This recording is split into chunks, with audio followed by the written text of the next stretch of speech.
Before we begin, if you're watching from anywhere in the world, hit like, subscribe, and tell us in the comments where you're watching from. Your support keeps forgotten history alive. The smell arrives first. Not sulfur. Not cordite. Something older. Something that triggers the animal brain before the rational mind can process it. Burning flesh carries a sweetness that infantry manuals never mention. Private First Class Robert Dunlap smells it now, creeping through volcanic sand that swallows his boots to the ankle. Iwo Jima, February 23, 1945. The island that shouldn't exist. 300 yards ahead, Mount Suribachi bleeds smoke into a colorless sky. Beneath it, 11 miles of tunnels. 1,500 rooms. Artillery bunkers connected by corridors deeper than New York subway lines. The Japanese didn't build fortifications here. They built a nervous system. And somewhere in that network of stone and darkness, men are burning alive. Dunlap clutches his M2 flamethrower. 70 pounds of pressurized napalm strapped to his spine. 4 seconds of fuel. Maybe 5 if he's careful. The math is simple. The decision is not. Because 6 months ago, in officer training schools across the Japanese Empire, instructors taught their students that flamethrowers represented the moral collapse of Western warfare. A weapon so barbaric it exposed American savagery. A tool of cowards. Now those same officers are underground, gasping through wet cloth, praying the smoke takes them before the fire does. The irony would be poetic if it weren't so visceral. Japanese military doctrine had perfected the art of honorable death. Bushido demanded courage. Bayonet charges. Face-to-face combat. Death before dishonor. But honor assumes your enemy fights the same war. And the Marines advancing across Iwo Jima's black sand aren't fighting for honor. They're fighting to survive. To go home. To end this nightmare before it consumes another generation. Somewhere in those tunnels, a Japanese lieutenant realizes his mistake. Not a tactical miscalculation. Something deeper. A fundamental misunderstanding about what modern war actually demands. Not courage. Not honor. Not even hatred. Just the brutal mathematics of industrial violence. And in those calculations, one weapon rewrites every assumption about warfare's future. The flamethrower. Before the war ends, American forces will deploy nearly 4,000 flamethrower operators across the Pacific. 39% won't return home. Not because the weapon fails. Because it works too well. Because it transforms warfare into something even generals struggle to justify. Because once you've seen what burning fuel does to human beings in confined spaces, you understand why some truths stay classified for decades. But that understanding comes later. Right now, Dunlap just wants to survive the next 60 seconds. And 60 seconds on Iwo Jima is a lifetime. Rewind 7 months. Tokyo. Imperial War College. August 1944. Colonel Takechi Nishi stands before a map of the Pacific, watching his empire dissolve. Not in dramatic battles. In inches. Saipan has fallen. The Mariana Islands are American airfields now. B-29 superfortresses can reach Tokyo. The war everyone promised would end in glorious victory has become something else entirely. A slow-motion collapse. A burning fuse creeping toward the powder keg. Nishi is an aristocrat. Olympic gold medalist. Hollywood educated. He understands Americans better than most Japanese officers. Which is why what he sees in intelligence reports terrifies him. Not American firepower. American efficiency. The systematic way Marine Corps doctrine has evolved to solve the problem of fortified islands. Naval bombardment. Close air support. Artillery coordination. And now, according to captured documents from Saipan, something new. Portable flamethrowers. The reports describe Marines approaching Japanese cave positions with backpack tanks. Sustained bursts of jellied gasoline. Temperatures exceeding 2,000 degrees Fahrenheit. Oxygen sucked from tunnels in seconds. Defenders choosing bullets over burning. American casualty rates dropping. Japanese casualty rates approaching totality. Nishi's fellow officers dismiss the weapon with aristocratic contempt. Barbaric. Dishonorable. Evidence of Western moral decay. One colonel actually laughs. Let them bring their fire. We will meet it with steel and spirit. The room murmurs approval. These are men trained in Bushido. Men who believe courage transcends material circumstances. That a properly motivated soldier defeats superior firepower through sheer will. Nishi says nothing. But he's thinking about Los Angeles. About American factories. About the industrial capacity that produces one Liberty ship every 42 hours.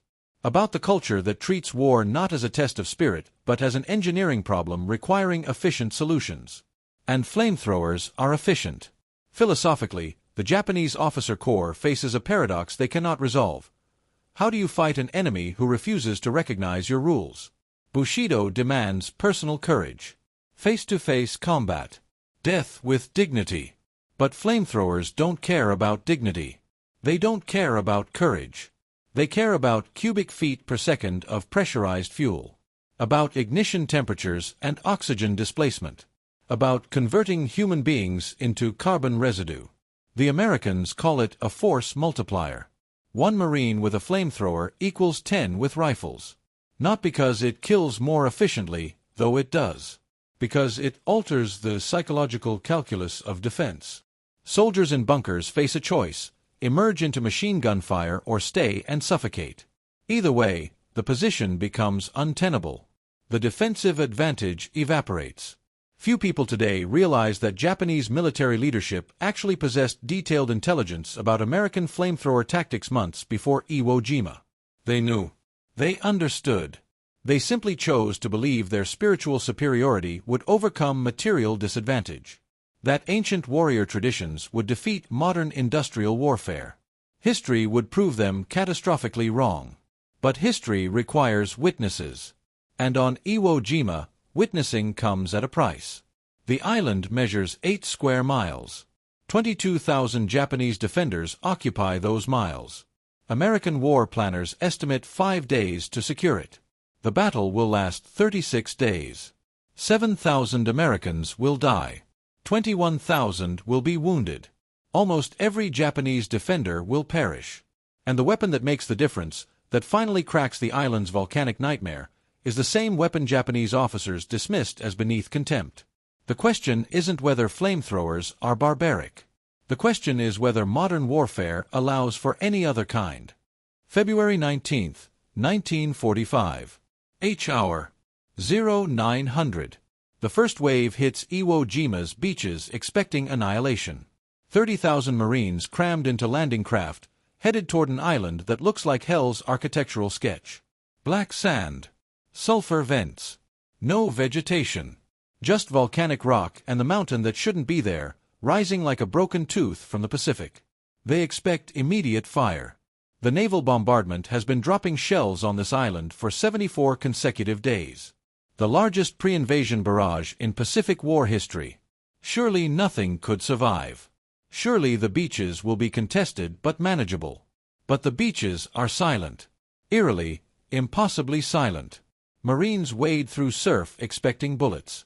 They scramble up volcanic terraces expecting mortars. They dig into black sand that swallows entrenching tools, expecting artillery. The silence stretches. 10 minutes. 15. Men glance at each other, confused. Is it over? Did the bombardment actually work? Then Kurabayashi springs the trap. Lieutenant General Tadamaki Kurabayashi isn't like other Japanese commanders. He's studied American tactics. Lived in America. Understands that bonsai charges are suicide against coordinated firepower. So he's devised something different. Something that violates every principle of Japanese military doctrine but might actually work. Let them land. Let them cluster on the beaches. Then obliterate them. The artillery arrives all at once. Mortars from Mount Suribachi. Coastal guns from cave positions. Machine gun fire from concrete bunkers invisible until they open fire. The beach becomes a kill zone. Marines dive behind equipment. Bodies pile at the waterline. Landing craft explode before reaching shore. The volcanic sand, they discover, doesn't provide cover. It swallows men whole. Private Dunlap makes it 40 yards before realizing he's trapped. Behind him, the ocean churns with steel. Ahead, an invisible enemy shreds everything that moves. The flamethrower strapped to his back suddenly feels less like a weapon and more like a funeral pyre waiting for a spark. But Dunlap notices something. The Japanese fire comes from fixed positions. Bunkers, cave mouths, pillboxes with interlocking fields of fire. Conventional assault is suicide. Artillery can't reach them. Naval guns can't see them. Even close air support struggles against fortifications dug into volcanic rock. But fire goes where bullets can't. A sergeant, face blackened with soot, voice hoarse from screaming orders, grabs Dunlap by the harness. "You got flame." Dunlap nods. "Then you're up front. We're going in." What happens next rewrites the tactical manual. A squad of Marines advances under covering fire. Dunlap reaches a cave entrance. He can't see inside. The darkness is absolute. But he knows what's there. Men. Ammunition. Artillery. The nerve center of this section's defenses. He opens the valve. The M2 igniter sparks. For a heartbeat, nothing happens. Then the world turns orange. The flame jet extends 40 feet, maybe 50. Jellied gasoline splashes against rock, adheres to surfaces, burns with chemical intensity that consumes oxygen like a living thing. The cave mouth vomits smoke. Then screams. High-pitched, barely human screams that travel through rock and into the spine of every man on that beach. The Japanese artillery from this position goes silent. But from deeper in the cave system, new firing positions open up. Kurabayashi didn't build separate bunkers. He built a connected network. Shoot. Retreat. Shoot from another angle. The tunnels turn defensive positions into a labyrinth where every room connects to 3 others. Where defenders appear, fire, vanish into stone. American commanders realize the horrifying truth around noon. This island isn't a fortification. It's an organism. You can kill individual cells, but the body keeps fighting. Conventional tactics, artillery, infantry assault, air support, these solve the wrong problem. Iwo Jima doesn't present a military challenge. It presents an engineering problem. How do you kill a fortress that lives underground? Marine Corps doctrine has one answer. The answer Japanese officers called barbaric. The answer that, by day's end, every frontline commander is screaming into radios, "Send more flamethrowers. Send every tank with a flame cannon. Send napalm. Send everything that burns." Because courage doesn't clear tunnels. Bullets don't clear tunnels. But fire does. The Japanese defenders, huddled in their supposedly impregnable fortress, begin to understand what their officers refuse to believe. Technology doesn't care about honor. To understand why Iwo Jima becomes a flamethrower laboratory, you must understand what came before. Step back. Pacific War. 1942 through 1944. Island hopping campaign. Each island presents the same tactical nightmare. Japanese defenders in fortified positions. Tarawa. Saipan. Paliliu. Names that become synonyms for casualties. At Tarawa, Marines suffer more casualties in 76 hours than in 6 months of Guadalcanal. Not because Japanese soldiers are better trained. Because they're buried in coral and concrete. Traditional siege warfare solves this through starvation or bombardment. But Pacific Islands don't allow siege tactics. Supply lines stretch 6,000 miles. Every day delayed means more resources consumed, more Japanese reinforcements elsewhere. The strategic clock ticks against prolonged engagements. So the Marine Corps adapts. Not philosophically. Practically. Engineers study each battle. What worked? What failed? The data reveals uncomfortable truths. Artillery suppresses but doesn't destroy underground positions. Naval bombardment sounds impressive but penetrates poorly. Infantry assault produces horrific casualties against minimal gains. But flamethrowers, portable, man-carried flamethrowers, produce immediate, measurable results. The numbers tell the story. At Saipan, flamethrower teams clear bunkers that resist 3 days of conventional assault. At Peleliu, flamethrower-equipped Marines reduce Japanese strongpoints in hours instead of weeks. Casualty rates among assault troops drop 30% when flamethrower support is available. The weapon doesn't just kill defenders. It collapses morale. Soldiers who withstand bombardment flee from fire. Few people today realize the Marine Corps actually debated whether to expand flamethrower deployment. Not on tactical grounds. On moral ones. The weapon troubled even hardened combat officers. General Holland Smith, architect of Marine Corps amphibious doctrine, writes in his diary, "We are becoming efficient at something barbaric. I'm not sure what that makes us. But efficiency wins." By late 1944, the Marine Corps establishes dedicated flamethrower schools, trains thousands of operators, develops improved fuel mixtures. Napalm, a classified mixture of naphthenic and palmitic acids, burns longer, adheres better, generates more heat. The M2 flamethrower becomes standard issue for assault platoons. Tank-mounted flamethrowers join armored columns. The industrial capacity behind this evolution is staggering. American factories produce 4,000 portable flamethrowers monthly. 50 million gallons of napalm. Supporting equipment, fuel systems, ignition mechanisms. The entire supply chain reconfigured to deliver fire to the front lines. Meanwhile, across the Pacific, Japanese military leadership watches this evolution with growing unease.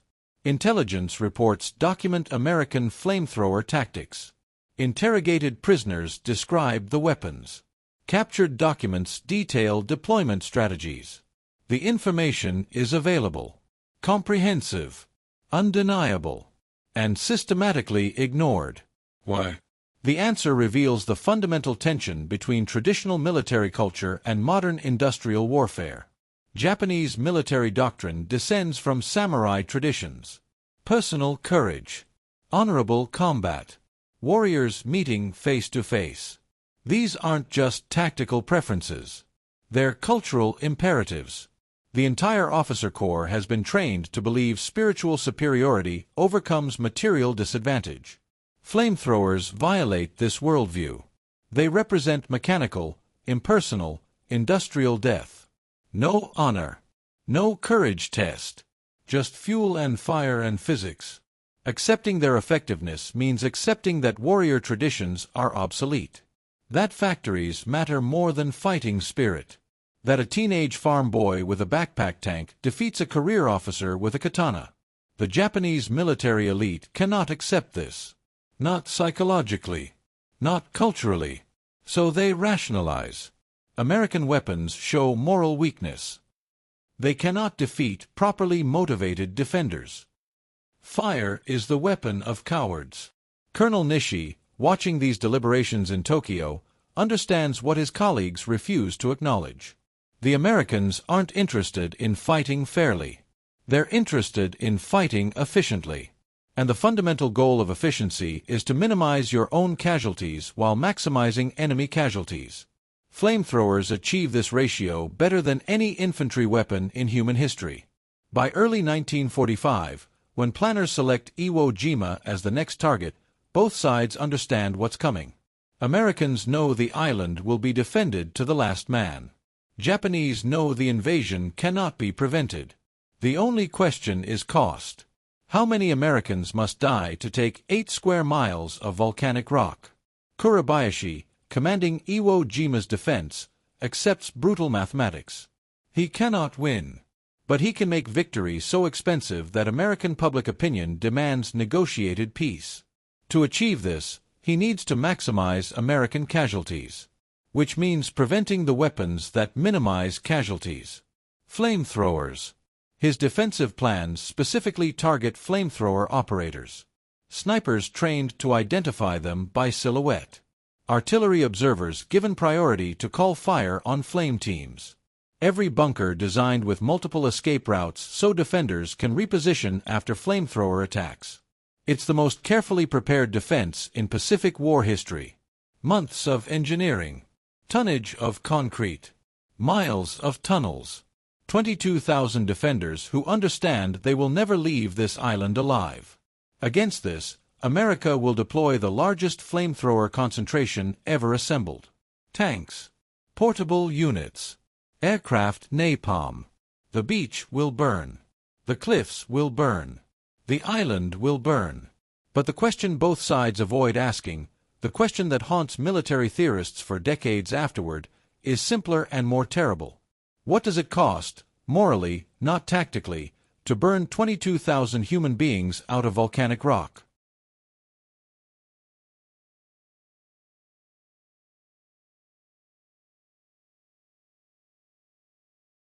Day 4. February 22nd. The island reeks of death and chemicals. 4 days of fighting have gained approximately 2 miles of terrain. 2 miles that cost 3,000 American casualties.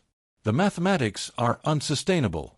At this rate, securing Iwo Jima will consume the entire invasion force.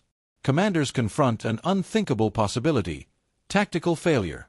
The first Pacific island that cannot be taken. Then something shifts. Not dramatically. Not in a single moment. But in accumulated understanding across dozens of small unit actions. Marines discover that conventional tactics, advance under fire, suppress defenders, assault position, these don't work against Kuribayashi's tunnel system.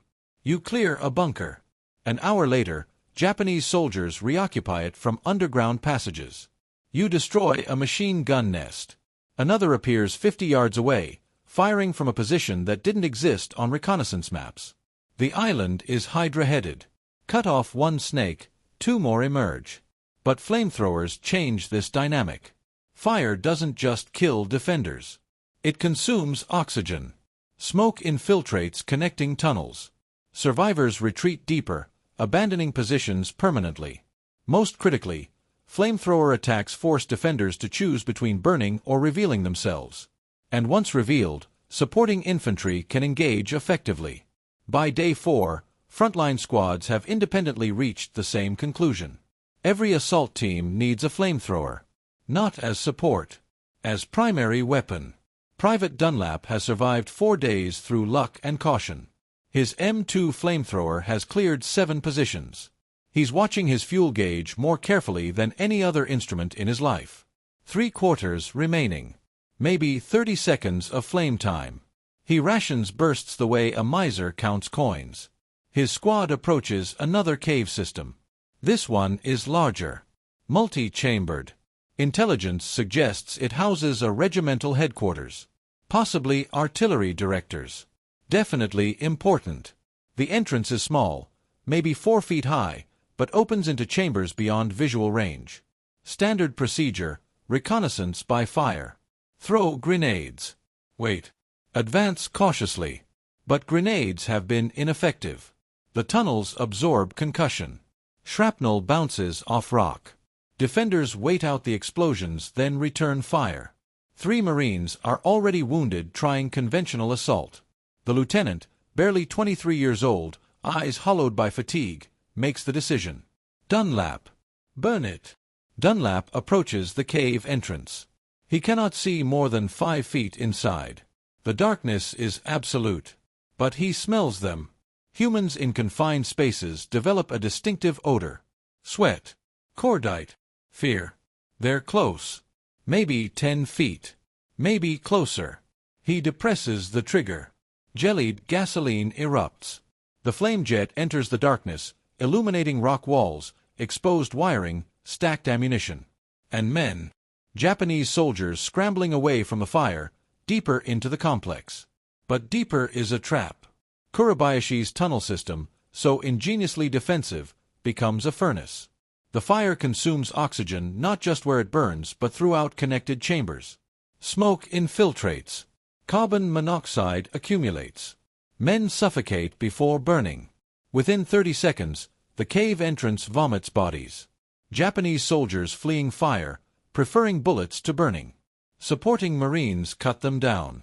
Tactical. Efficient. Horrific. And effective. The position that resisted 2 days of conventional assault falls in under 2 minutes. Word spreads through American lines with the speed of desperation. Flamethrowers work. Not just work. They solve the unsolvable problem. By day's end, every company commander is requesting more flame teams. Not as specialty units. As standard equipment. Meanwhile, in the Japanese defensive network, realization spreads with equal speed. The American weapon they dismissed as barbaric is systematically collapsing their defensive strategy. Positions designed to withstand artillery cannot withstand fire. Interconnected tunnels that provided tactical flexibility now conduct heat and smoke throughout the complex.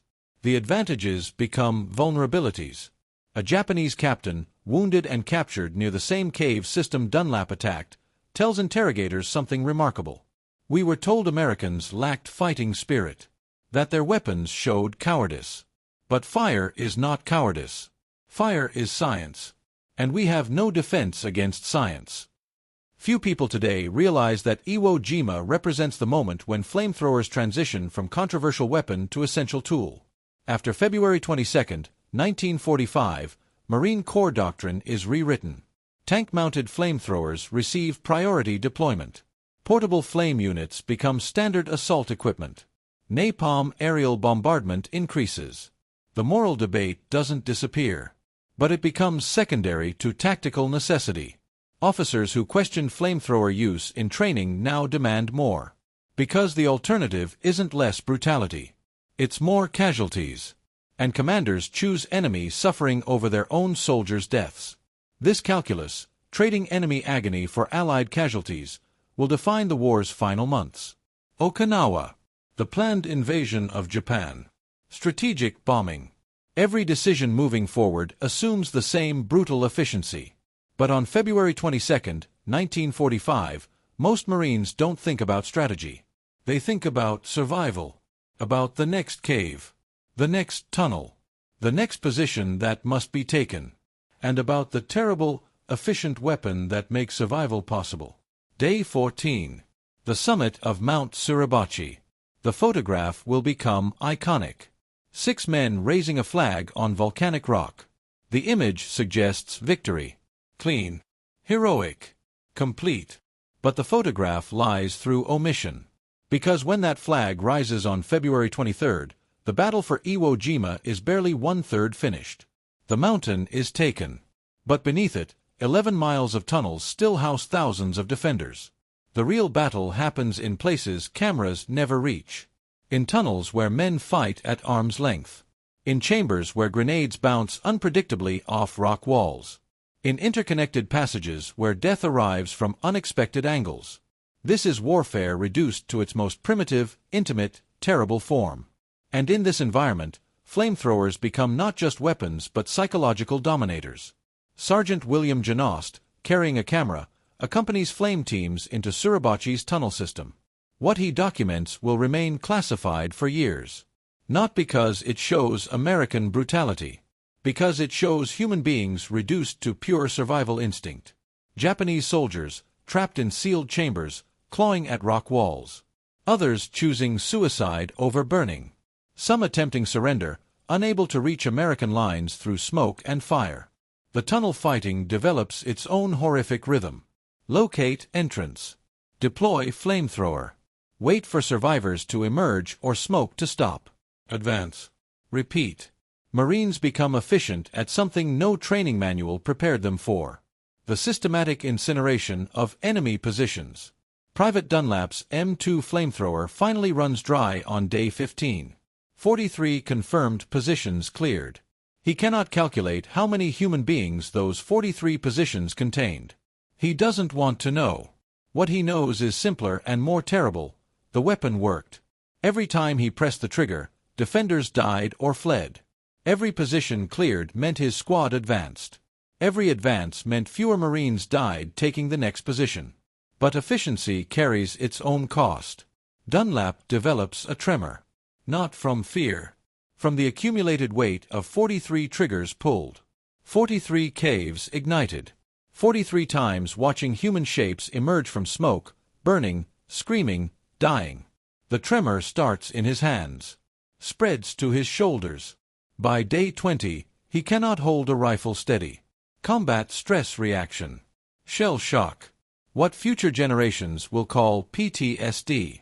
But in February 1945, it's just battle fatigue, and men experiencing it are rotated to rear areas until they can fight again. Dunlap spends 3 days in a medical tent, shaking, unable to eat, waking from nightmares about burning men who walk toward him, arms extended, asking why. Meanwhile, the Japanese defenders face their own collapse. Not of courage, of hope. Kurabayashi's strategy depended on making American victory prohibitively expensive. But flamethrowers alter the cost equation. Positions that should hold for days fall in hours. Tunnel systems that should provide tactical flexibility become death traps. The defensive network, so carefully engineered, betrays its defenders. By late February, Japanese radio communications reveal the psychological shift. Commanders stop reporting tactical situations. They send farewell messages. Poetry. Final letters to families they'll never see. The communications don't discuss victory anymore. They discuss worthy death. One transmission, intercepted and translated weeks later, comes from a bunker near the northern airfield. The Americans bring fire. We cannot fight fire. We can only endure until the end. Tell my family I died as a soldier. Do not tell them I died burning. The endgame becomes a grim race. American forces systematically clear the island, section by section, tunnel by tunnel. Flamethrower teams work around the clock. Tank-mounted flame cannons scour cliff faces. Aircraft drop napalm on suspected tunnel entrances. The entire island becomes a furnace. Japanese survivors retreat into the deepest chambers. Some seal themselves in. Others attempt nighttime infiltration attacks, not to achieve tactical objectives, but to die fighting rather than suffocating. The attacks are suicide missions. Literally. Men charge into machine gun fire because it's faster than starving in the dark. By early March, organized resistance collapses. Not through surrender. Through attrition. The tunnel system, once an impregnable fortress, becomes a tomb. Chambers filled with dead from suffocation, fire, starvation. Others sealed by demolition. Some never found. Marines clearing the northern sector discover a chamber containing 17 bodies. Japanese officers. Seated formally. Each with a single gunshot wound. Ritual suicide rather than capture or burning. Their weapons are arranged carefully. Swords placed with ceremony. One officer holds a photograph. His family, presumably. He chose to look at them while dying. Dunlap, back with his unit, helps clear that sector. He doesn't enter the chamber. But he hears about it. Adds it to the catalogue of images he cannot erase. By March 26th, when Iwo Jima is declared secure, the island has consumed 36 days. 7,000 American dead. 21,000 wounded. Nearly every Japanese defender killed. The numbers are staggering. Unprecedented. Unacceptable. And the weapon that made those numbers possible, that allowed the island to be taken at all, is the weapon Japanese officers called barbaric. They were right. It was barbaric. It was also necessary. April 1945. The war continues. But Iwo Jima's lesson spread through Pacific Command with the urgency of revelation. Okinawa becomes the proving ground. The next island. The last before Japan itself. And here, flamethrowers transition from tactical advantage to strategic necessity. The Marine Corps deploys flamethrower teams at unprecedented scale. Tank battalions are equipped with flame cannons. Close air support drops napalm as standard procedure. The entire invasion doctrine revolves around fire as the primary cave-clearing method. The statistics tell a brutal story. At Okinawa, flamethrower-equipped units suffer 40% fewer casualties than conventional infantry. Positions that would require days of fighting fall in hours. The time advantage alone saves thousands of American lives. But it costs something difficult to quantify. Private Dunlap never makes it to Okinawa. Medical discharge. Combat stress. The tremor never fully stops. He returns to Iowa, 20 years old, carrying memories he cannot share. When neighbors ask about the war, he says, "It was necessary." When they ask what he did, he says, demolition work. Both statements are true. Both are insufficient. Across America, 3,000 other flamethrower operators struggle with similar adjustments. Some cope. Others don't.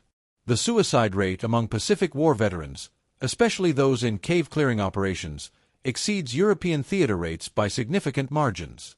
The VA studies this disparity for decades. The correlation with flamethrower service is undeniable but officially unacknowledged. In Japan, the surviving military leadership confronts their own reckoning. Colonel Nishi, captured at Iwo Jima, spends his captivity writing, not memoirs, analysis, technical assessment of why Japanese defensive doctrine failed against American firepower. His conclusions are scathing. We confused cultural preference with tactical reality. We believed honor mattered more than engineering. We were wrong. Completely, catastrophically wrong. Few people today realize that Nishi's writings influence post-war Japanese military reconstruction. The self-defense forces adopt American combined arms doctrine. They study Iwo Jima not as a defeat to avenge, but as a lesson to absorb. Modern warfare, they conclude, belongs to whoever most efficiently applies industrial capacity to tactical problems. Flamethrowers become that lesson's symbol. But the weapon's moral complexity doesn't disappear with technical acceptance. After the war, military ethicists debate whether flamethrowers constitute war crimes. The Geneva Conventions technically prohibit weapons that cause unnecessary suffering. But what's unnecessary in cave warfare? Is it more humane to assault with grenades and bullets, producing days of fighting? Or to use flamethrowers, ending resistance in minutes? The debate never resolves. It simply fades as other weapons eclipse flamethrowers in controversy. Atomic bombs, napalm bombing, chemical weapons. Each generation of military technology forces the same question. Where is the line between necessary force and unacceptable cruelty? Iwo Jima suggests the line doesn't exist. Or rather, that warfare itself exists beyond such lines. That once nations commit to total war, to unconditional surrender, to ideological conflict that permits no compromise, then efficiency becomes the only remaining ethic. And efficiency, in industrial warfare, means killing as many enemies as quickly as possible while minimizing your own casualties. Flamethrowers achieve this efficiency. They're not uniquely cruel. They're uniquely honest about warfare's fundamental purpose, to make the enemy stop fighting through whatever means prove most effective. The veterans who carried these weapons understand this in ways theorists never will. They don't debate ethics. They remember the weight, the heat, the smell, and they remember the alternative, watching friends die assaulting positions that could have been neutralized with fire. When Dunlap dies in 2003, his obituary mentions his Purple Heart, his Bronze Star, his service at Iwo Jima. It doesn't mention the flamethrower. His children discover that detail sorting through possessions. A photograph, a manual, a letter he never sent, explaining to someone, maybe himself, why he did what he did. The letter's final line, "I'm not asking for forgiveness. I'm asking if anyone who wasn't there has the right to judge." That question lingers. Unanswered. Unanswerable. Because the true horror of Iwo Jima isn't that flamethrowers were used. It's that they were necessary. That 22,000 human beings chose death over surrender. That industrial democracies proved more efficient at organized violence than warrior cultures. That the future of warfare was written in fire on volcanic sand. And that future arrived exactly as predicted. 79 years later, Iwo Jima remains virtually unchanged. The island is still volcanic rock and black sand.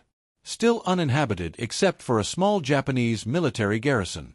The tunnels remain sealed. Some by American demolition. Others by time. Occasionally, explorers discover new chambers.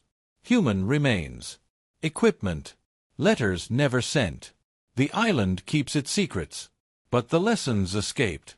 Modern militaries study Iwo Jima obsessively. Not for its strategic value, The island proved nearly worthless for its stated purpose, but for what it revealed about warfare's evolution. That technology defeats tradition. That efficiency supersedes honor.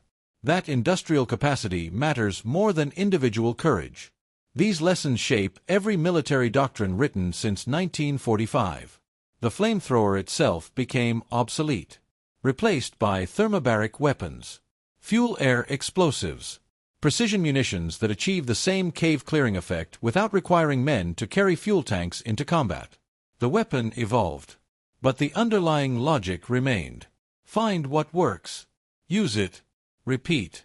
Japanese officers called flamethrowers barbaric. They were right. But their mistake wasn't moral judgment. It was believing that barbarism matters in total war. That industrial powers engaged in existential conflict would voluntarily limit effectiveness out of ethical consideration. History suggests otherwise. Consistently. Repeatedly. Inevitably. The atomic bombs dropped on Hiroshima and Nagasaki 4 months after Iwo Jima fell represent the same calculus. End the war faster. Save American lives. Apply maximum force to achieve unconditional surrender. The reasoning mirrors flamethrower doctrine precisely. Scale differs. Logic remains identical. Today, military museums display M2 flamethrowers in glass cases. Informational placards explain technical specifications. Fuel capacity, range, temperature. They don't explain what it felt like to carry one, or to face one. The experience remains inaccessible to anyone who wasn't there, which is most of humanity, which is, perhaps, merciful. Private Dunlap's flamethrower, serial number 47832, sits in a military museum in Quantico, Virginia. Deactivated. Safe. Behind velvet rope. Children press faces against glass, asking parents what it did. Parents struggle with answers. It helped win the war, seems insufficient. It burned people alive, seems excessive. The truth exists somewhere between these explanations, in a space language cannot quite reach. But the men who carried these weapons, and the men who faced them, they understand perfectly. They carry the knowledge in dreams that never fully fade, in reflexes that trigger at unexpected moments, in the way they flinch at certain smells. The body remembers what the mind tries to forget. Few people today realize that flamethrower operators on Iwo Jima received no special recognition, no unique medals, no acknowledgement that their weapon troubled even the generals who ordered its use. They were just Marines, just soldiers, just men doing what war demanded. And what war demands, it receives, regardless of cost to those who deliver it. The final truth about Iwo Jima and its flamethrowers isn't tactical or strategic. It's human. War transforms participants. Not metaphorically. Literally. It takes young men and converts them into instruments of state violence. Some break under the transformation. Others adapt. None emerge unchanged. And weapons like flamethrowers, weapons that require intimate proximity to the destruction they cause, accelerate this transformation. The Japanese officers who dismissed flamethrowers as barbaric weren't wrong about the weapon. They were wrong about war itself. About whether modern industrial conflict permits distinctions between honorable and dishonorable methods. About whether courage matters when factories can produce 70-pound psychological dominators. Iwo Jima proved that honor is a luxury. That warfare belongs to whoever most efficiently applies violence. That the future is written by those willing to do what victory requires, regardless of moral cost. The island took 36 days to secure. 7,000 American dead.